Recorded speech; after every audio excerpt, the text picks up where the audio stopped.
En raison des émeutes consécutives à la mort de Nahel, tué le mardi 27 juin à Nanterre par un policier qui a fait usage de son arme, le ministre de l'Intérieur Gérald Darmanin répondra aux questions d'Anne-Claire Coudray dans le 20h de TF1 ce vendredi 30 juin. Une nouvelle nuit de violence attend-elle la France ? Jeudi 29 juin, pour la troisième fois consécutive, des émeutes ont éclaté dans de nombreuses villes françaises, malgré la mobilisation de 40 000 policiers et gendarmes. Selon un bilan définitif communiqué par le ministère de l'Intérieur, 875 personnes ont été interpellées dans toute la France.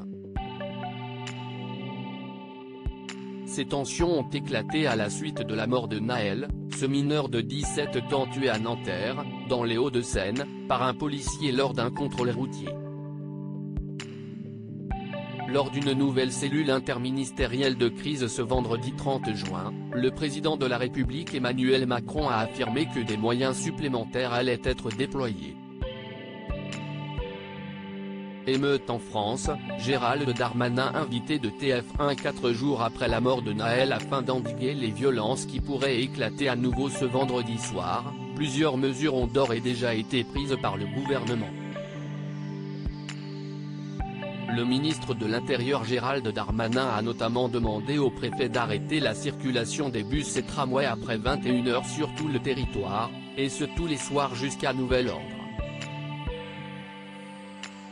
À Saint-Denis, le Stade de France a annoncé l'annulation des 2 concerts de Mylène Farmer, qui devaient se tenir ce vendredi 30 juin et ce samedi dans son enceinte. Dans ce cadre-là, Gérald Darmanin sera l'invité d'Anne-Claire Coudray dans le 20h de TF1, vient d'annoncer la chaîne dans un communiqué.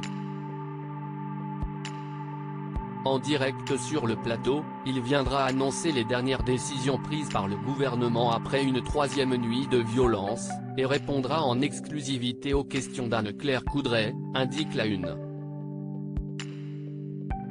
Mort de Nahel, les obsèques de l'adolescent organisées ce samedi 1er juillet. La vidéo de la mort de Nahel fait le tour des réseaux sociaux et des chaînes de télé depuis mardi. Alors que les policiers avaient affirmé dans un premier temps que le jeune homme leur avait foncé dessus, ils se sont finalement rétractés avant de révéler que le conducteur avait seulement accéléré après s'être arrêté à la vue des fonctionnaires de police. Mis en examen et placé en détention provisoire, le membre des forces de l'ordre soupçonné d'avoir tué Nahel va faire appel de la décision dès ce vendredi matin, a annoncé son avocat. Les obsèques du garçon de 17 ans doivent se tenir ce samedi 1er juillet à Nanterre.